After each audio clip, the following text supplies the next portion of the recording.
Money is simple. It's literally math. It's strategy, but that's not where people get stuck. People are getting stuck with their relationship with money, the emotions, the fear, the childhood programming. That's what we're going to break apart today and unpack why mastering money isn't just knowing what to do, it's actually understanding why you're not doing it. So let's break down how easy money is, how simple money is at its core. So take away everything you've ever learned about money for just a second and just think about like the basics of the basics, like really simplified to like 3 bullet points. Number one, you are spending less than you make. I think we all can agree that's probably the goal. Now, a lot of people are going to stop right there and think, well, it's not possible based on my income. That's false. That's based on your perception of what your income is versus your perception of what your reality should look like. The reality is what you earn is the max amount you can spend. And if you spend over that, you're going to put yourself in a bad situation. So that's, holding you back, number one. Number two is take the difference between what you earn versus what you spend, that gap that's hopefully getting larger and larger with time, and invest it. Super simple, because now we have an automated system that has investments going into your Vanguard account, your Fidelity account over and over and over. And eventually, because you're going to let time and consistency do the heavy lifting, you're going to make a ton of money long term because that's compound interest working for you. So if I were to sum it up in those 3 bullet steps, it's really that easy. Spend less than you make, invest the difference, and let time do its thing, because that's where compound interest comes into play. So why can you not do that? What is holding you back truthfully? Is it because you can't understand that? Is it because that's too complicated? The reality is there's no secrets. The real problem isn't the playbook. The playbook is simple. I talk about it in my national bestseller, The Roadmap to Financial Freedom, A Millionaire's Guide to Building Automated Wealth. We talk about in Budget Dog Academy all the time. We help students get from point A to point B in a very fast time frame, which is tax efficient. On top of that, if you're looking to build an automated financial system and fix this once and for all, as well as address these mental belief systems that you have, go in the show notes below and sign up for a call with my team. This is for serious people that want to take it to the next level. The messy relationship a lot of people are fighting internally comes down to a few things. A big piece of this is fear. Now, it might not be outwardly expressed as fear. You might not say, I am scared of money. You might not be saying that. But what is going on in your head is, what if I lose this money? A lot of people struggle with that, especially when it comes to investing, which is ironic. Let me explain why. If you have 2 options, and I always love to break this down, and I'm going to ask you a question. I'm going to get you over your fear by asking you this question. If I had 2 options, one of those options was to save money. And by saving money, I guarantee, because inflation, because that's part of our economy, that's part of our monetary system, I guarantee I lose money with this option. Like, I guarantee it. If I put in the savings account, it will lose money to inflation. Let me unpack that for those that don't understand that, why it's guaranteed to lose money. Inflation is the lessening of the purchasing power of your dollar. So if you put $1 in here today, that dollar is worth less the next day as far as purchasing power goes. If you look at since the Federal Reserve has been created in 1913 all the way to current day, you can see the dollar value just decline straight down, like a massive decline. And so if you understand that core concept, you realize in due time in the fiat system that your money is losing purchasing power. So what $1 got you today does not get you the same thing the next day and the following day, and so on and so forth. That is why houses 20 years ago are obviously a lot more expensive today than they were the 20 years ago. That is why a car 20 years ago is a lot less expensive than it is today. I think we all can agree on that. So that is a guarantee. If you save your money and you don't invest your money, that is a guarantee to go backwards. Now, flip it on the other side. Let's talk about this. Most individuals are scared to lose their money by investing. There are 2 primary reasons for that. Number one is you don't know what you don't know, right? So there's an unknown factor to investing. It's something that never was taught to you.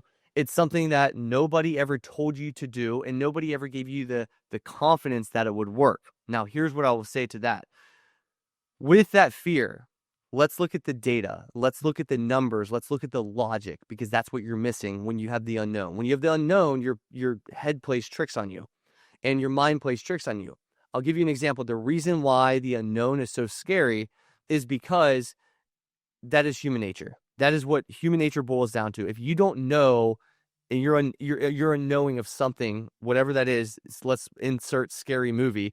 The bad guy is unknown the whole movie, because producers understand that you as a human get very scared because you don't know where that guy is. You see him crossing the window, you see a shadowy figure, you see, footsteps, you see, shoes under a door lit up, and he's there. The bad guy's there, but it's unknown. You don't really know what's going on. So that's a very scary feeling. And so if you don't know what your investments will do, that's a scary feeling. Now, I will say the biggest thing holding you back is that. The second biggest thing is education, which leads to knowing. If you were enlightened to understanding education and understanding investing, you won't be scared because you'll know what this entails. Now, I'll share a very obvious statistic with you. The stock market's been around for a long time. The stock market is now sitting at an all-time high. The stock market has a 100% guarantee. I wouldn't say a guarantee, but based on the track record, 100% success rate, meaning the stock market is always improved with time. So you have two options. With people that don't know how to invest, they're afraid if they lose it. Option number one, you save money, you guarantee loss. Option number two is you invest money, and based on historical actuals, you have a 100% chance of increasing your money, your value, and your worth, your net worth. Those are your two options. What would you choose? My point being obvious, right? The second thing is, what if I don't have enough? A lot of people feel like they don't ever have enough money because they're living in a scarcity bubble. So therefore, people are going to hoard money. They're going to save that money because it's an emotional security blanket, even though they know it's literally going to hurt them. So they start to hoard a bunch of money, save money. They underinvest. They stay in this analysis paralysis type of phase, to where that really is another way of saying procrastination and fear. When you procrastinate on something, it's because you're still thinking, you're overthinking things, and you deep dive into this deep, what you call educational summary in your head, and you're trying to justify why that makes sense. And the reality is, the basics, like we talked about earlier, is spend less than you make, invest the difference, and let time do its thing.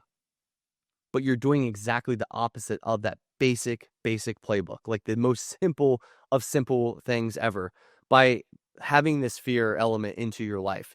And so being able to overcome that is massively important. Being able to address that, being able to be aware of this. There are so many people that are listening to this right now that are actually unaware that they're operating in fear. Like, they don't even know they're operating in fear. They are doing this subconsciously. There's a reason our behavioral psychologist will address this stuff with every student that we work with in Budget Dog Academy, because that student oftentimes doesn't even know what's holding them back subconsciously, but they're doing all these things and they're taking these actions that align with that subconscious belief.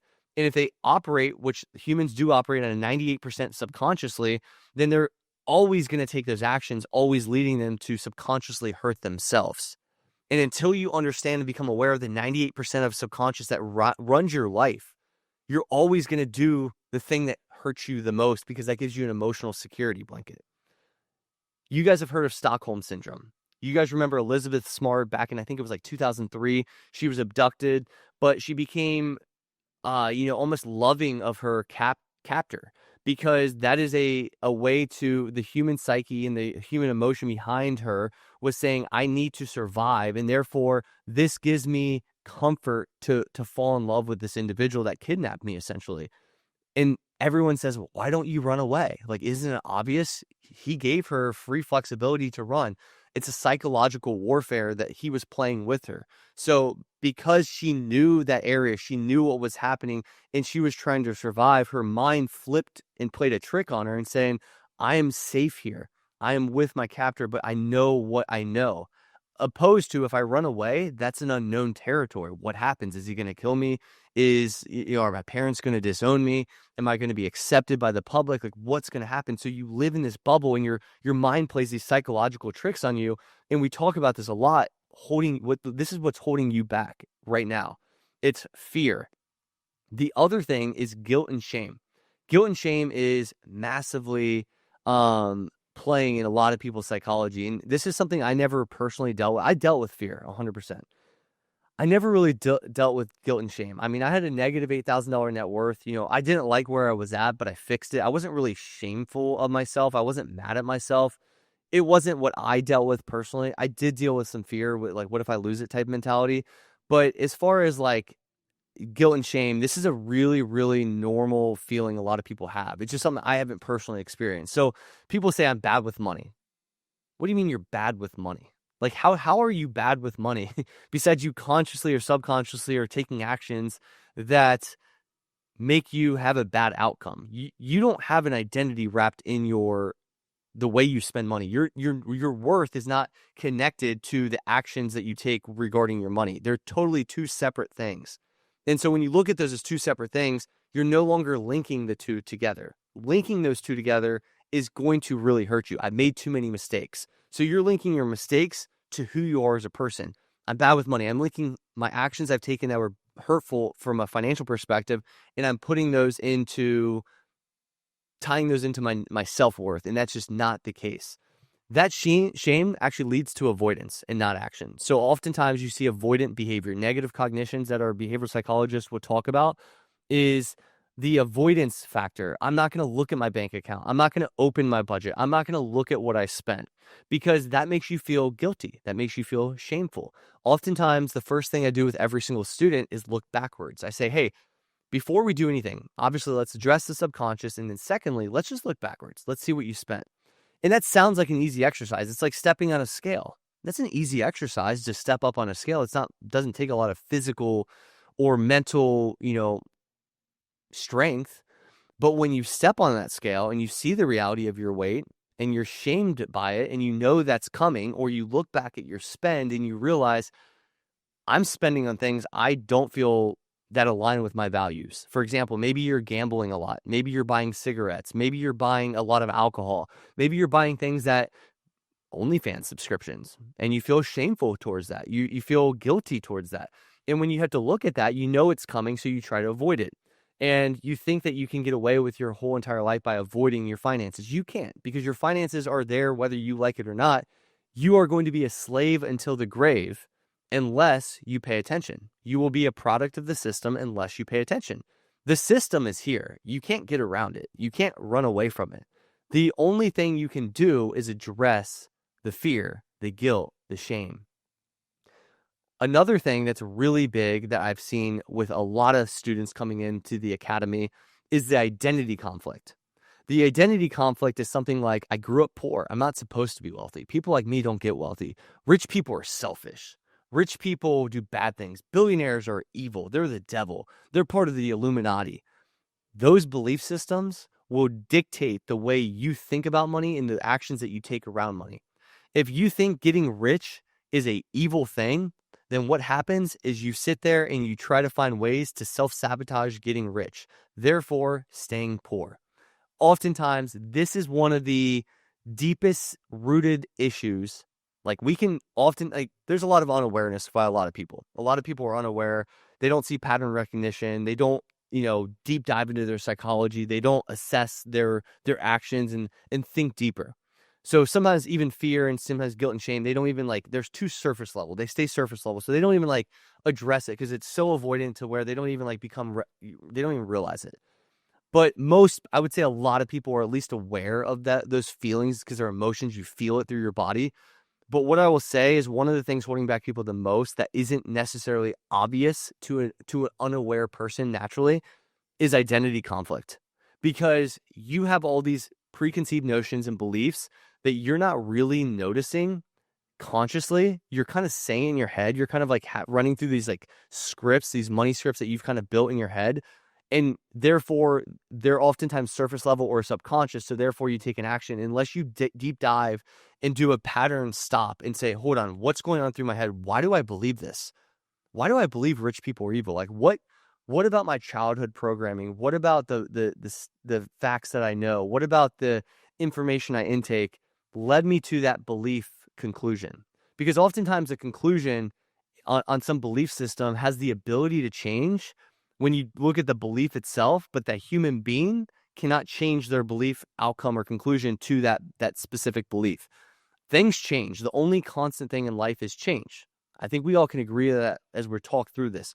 But at a deeper level, from a psychological perspective, we don't allow ourselves to change our opinion because it's easy. There's too much mental capacity that it takes to change a full belief system that's embedded in our whole entire life. We built our life around belief systems. So therefore, it is easier to say, you know what, rich people are just evil. And that's the conclusion I'm going to reach because I've seen this guy be evil and Bill Gates, takes all the farmland and he's, doing all this evil stuff.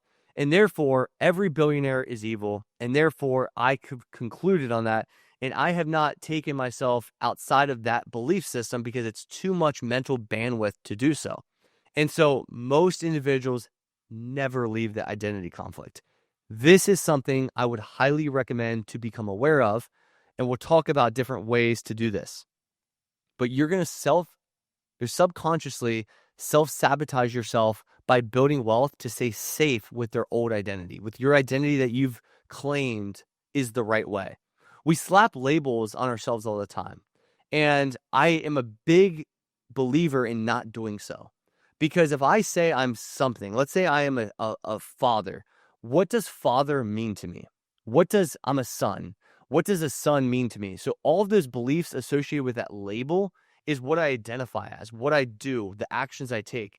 And so if I'm not aware of the labels I'm slapping on myself, even myself today, even though it's a good label, technically speaking, I'm financially free. I'm a multimillionaire. I'm a father. I'm a CPA. Even those are from a society standpoint, a good label. I have to critically think through the beliefs I have of a father, the beliefs I have as a multimillionaire, the beliefs I have as a CPA, because that's going to dictate my outcome. And while those are societally deemed as good labels, they're still labels nonetheless that I have to become aware of, and I have to deep dive into my subconscious beliefs around those labels. And that's why oftentimes you won't hear me label myself or say somebody else is something, because you get really bad outcomes typically from that. I'll give you a really good one that I hear a lot that is instantly a bad connotation: a single mother. I love you guys, but every time I come across somebody that says I'm a single mom, it's like a victim mentality. I know it's not as easy as having a spouse. I know that you've been through hardship. I know that you are going through things that I cannot understand as a married male. I get that. I'm aware of that. I'm understanding of that. But what I will say is what comes in from the connotation of that individual that slaps that label on themselves is that they can't get ahead.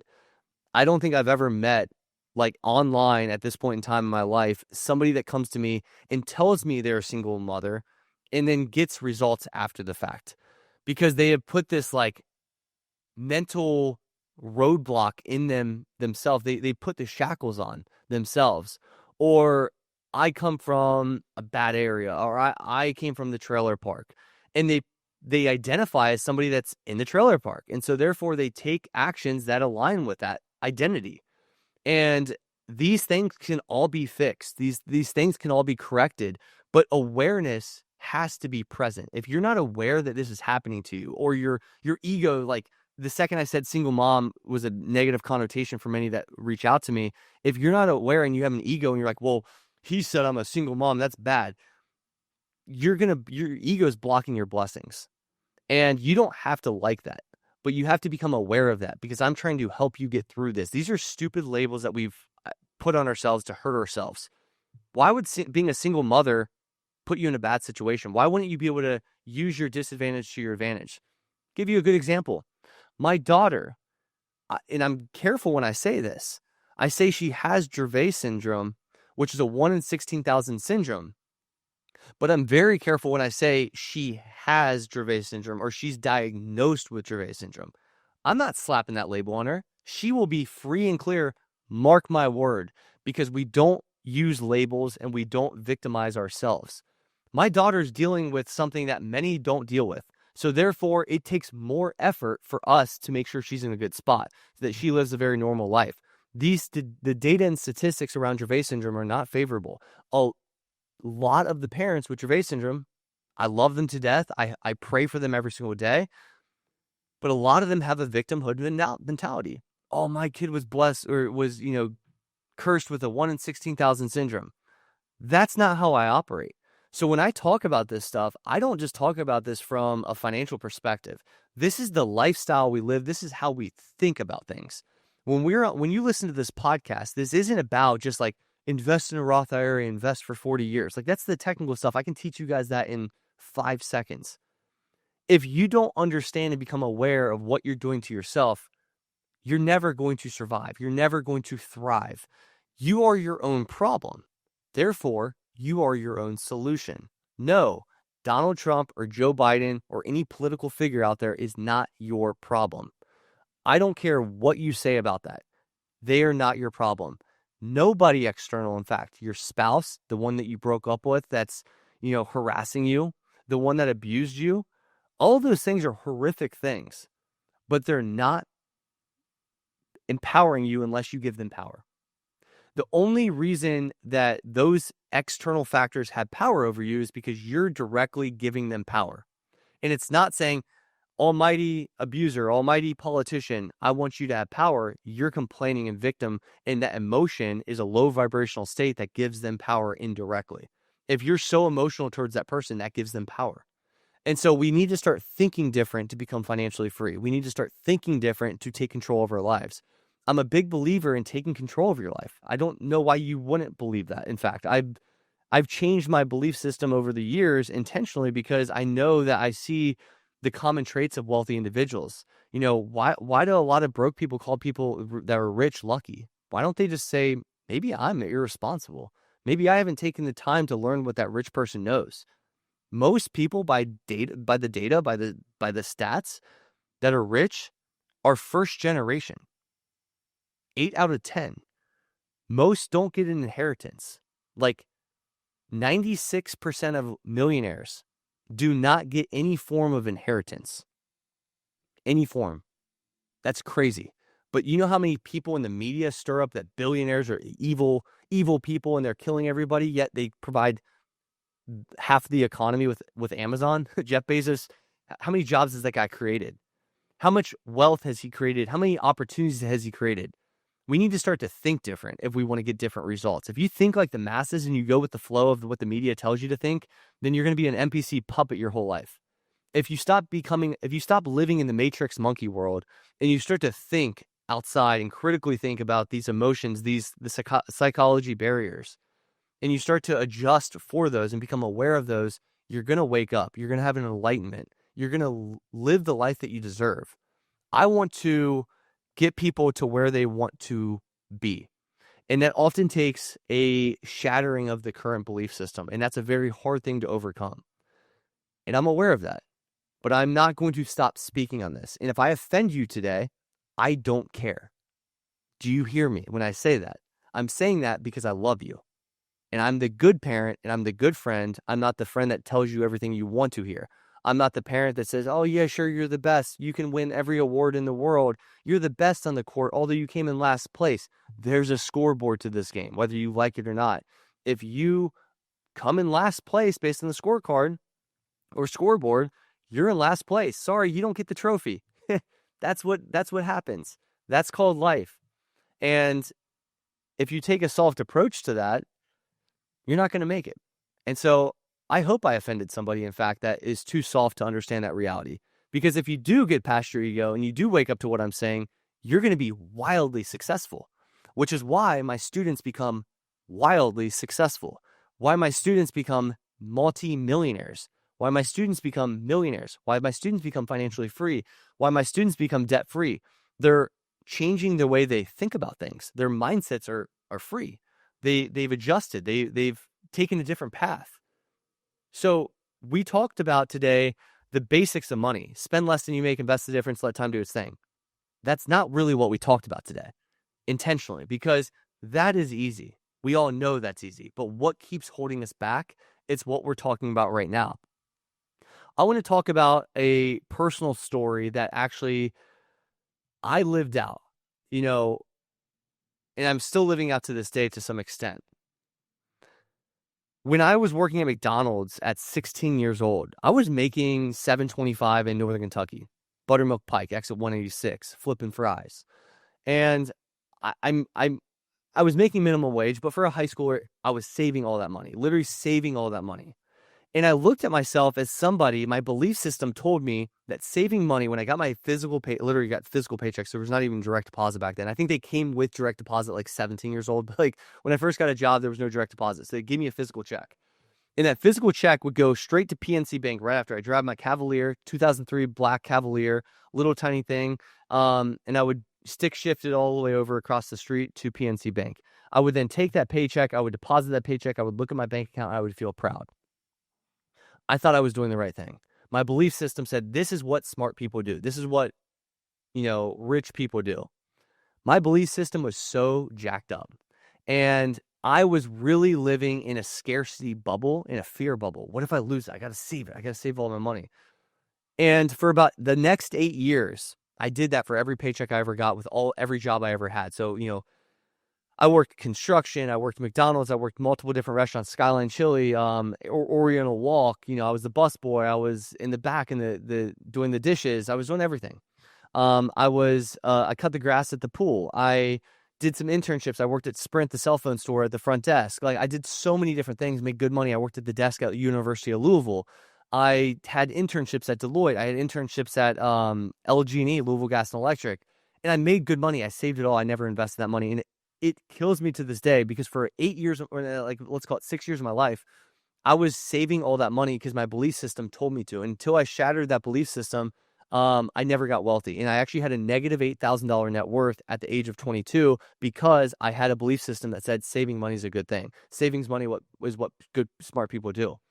When I got to Deloitte, my mentors shattered my mindset forever.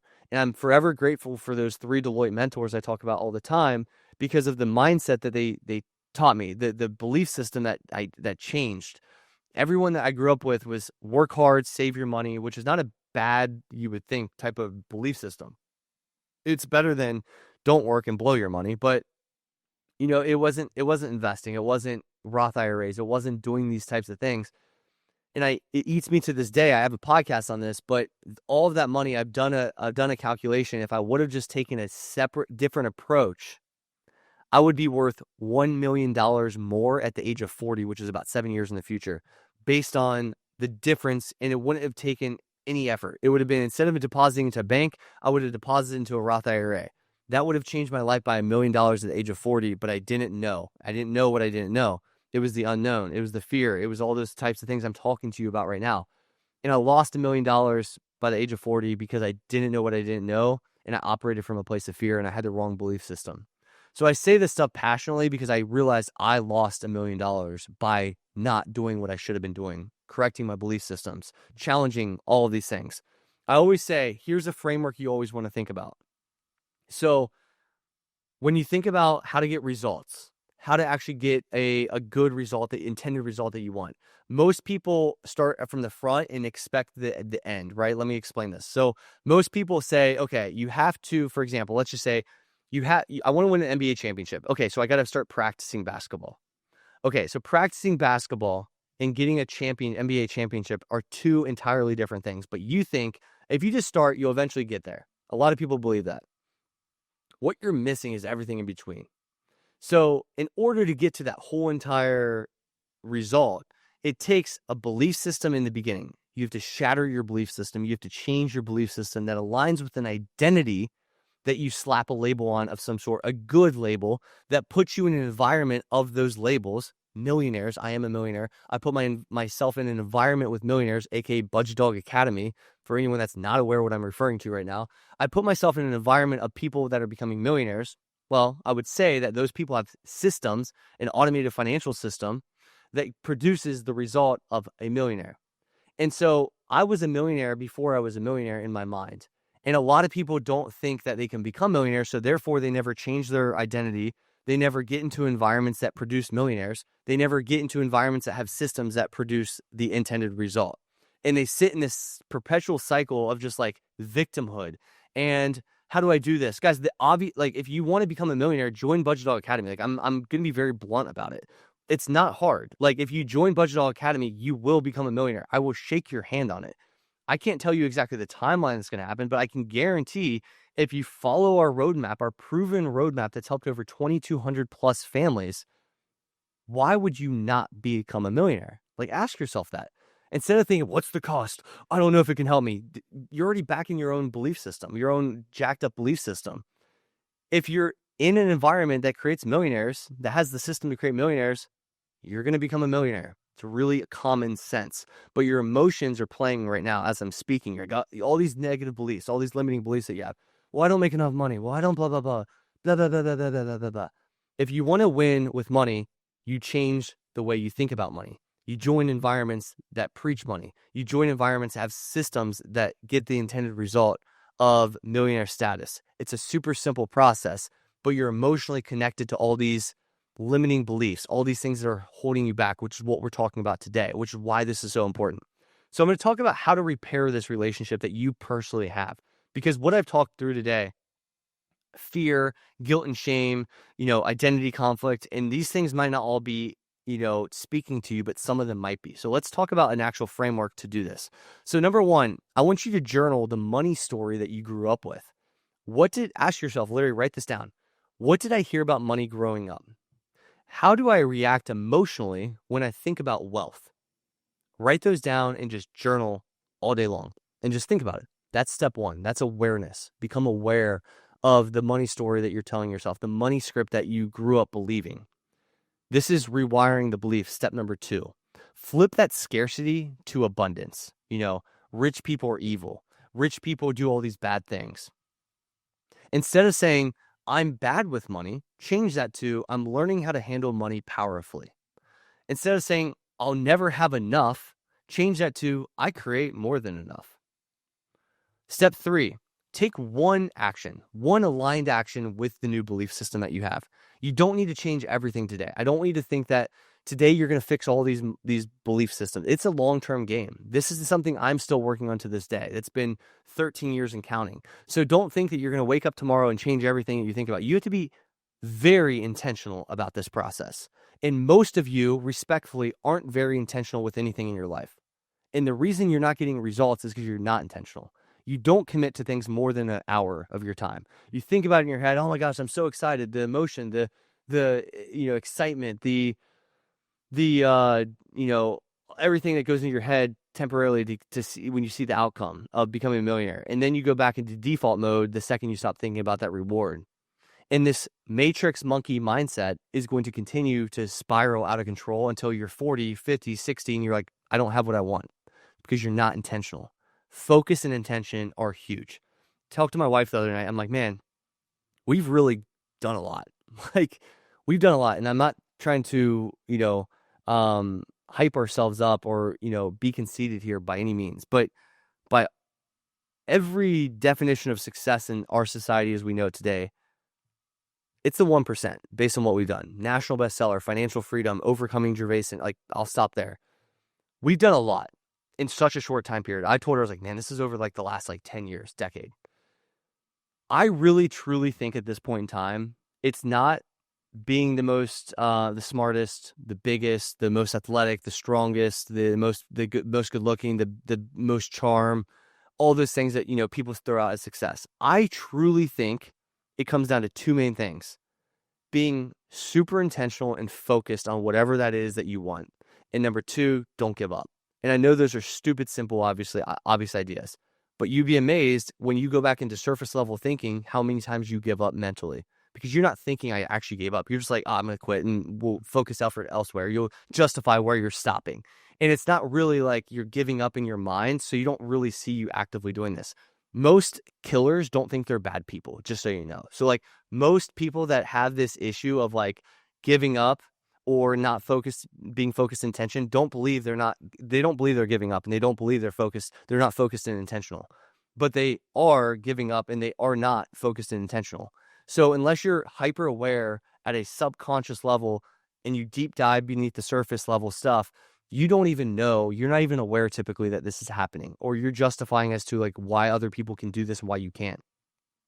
It comes down to those, like literally those things, like focus and intention and not giving up. If you're relentless about the whole process, you'll get what you want. Like the reason I'm so confident about my daughter's health and her overcoming Dravet syndrome entirely and it being removed from her chart from a diagnosis perspective is because I have that much confidence that our process and mindset will do that. Like I know that will happen. There is no ifs, ands, or buts about it. You will see this real time happen. And like, I don't know how else to tell you. I've told you across the years, 6 years I've been publicly saying this. We're going to become financially free. We're going to become debt free. We're going to become millionaires. We're going to become, X, Y, and Z. And I've done everything I've told you I'm going to do. Right now, I said I will hit $100 million net worth. I will do that. You'll watch it happen. And there's nothing special about me. There's nothing special about our family that's different than you. My daughter's diagnosis will be removed. It will. Like that's a fact of life. That's how I align everything. That's what's going to happen. When you start to think this with deep conviction, you will move the world in your direction. It is your world. You get to choose how your world looks. Your perception of reality is your reality. That's the reality of everything. Your perception of everything is that's you. That's you. You control everything. This is the beautiful thing of this entire process is you control your life. So take one aligned action today, guys. Automate $100 to savings. Open a Roth IRA. Set a 15-minute budget meeting every week. Whatever that is. Money's never been the enemy. Money's a tool. Your confusion, fear, and avoidance is the enemy. Your lack of attention, your lack of awareness is the enemy. Once you heal your relationship with money, the system's going to work. The automated financial system from a technical perspective that I help every student with in Budget Doll Academy, it's going to work. Like, I'll shake your hand on it. If it doesn't, I'll give you $1 million. That's how confident I am. I will literally pay you $1 million if it doesn't work. It's fundamental. It's going to work. You don't need just the automated financial system, though. I know that's how confident I am it's going to work. You need a belief shift. That's where the work's going to start. That's where it's going to happen. And we would love to help you do that with our behavioral psychologists, helping you get through this mental shift, this belief system that we need to shatter for you to win with money. So I would love for you in the comments below to drop how you feel, what's holding you back, and what's that one action that you're going to take? What are you trying to unlearn right now? I would love for you to do that. If you're private about this, you don't want to publicly do it, send me a personal DM on Instagram. Let's talk about it. Don't be shy. Don't be afraid to go in, message me. Let's talk about it. If you're serious about this, go DM me now. And I'm saying that because I know a lot of you won't. You'll switch off this podcast and you'll go back with your day and you'll hit surface level again, and you'll go through the motions. Be intentional. Be focused on what I'm talking about right now. Go be intentional and message me. Have an active conversation with me as a human being. Drop the comment below on this video. I want to see what you feel. So if I see 1,000 views, I better see 1,000 comments between my DMs and the comments below. And if you don't do that, you are openly saying you're not intentional. Oh, I can figure this out. Okay, go for it. I'm here to help you guys. I have a big, big heart to help you, but I have to get you over these limiting beliefs. And that's what I'm doing today. If you found value from this, make sure you subscribe. Make sure that you follow this podcast. Make sure you're listening to this every single week. And we will see you guys next week. You've been listening to Money on My Mind with your host, Brennan Schlagbaum. If you found value in today's discussion, share it with someone who could benefit from it too. Be sure to subscribe to the podcast if you haven't already, so you never miss a money mastery tip. Until next time, stay passionate about your financial journey and keep taking bold steps towards your money goals.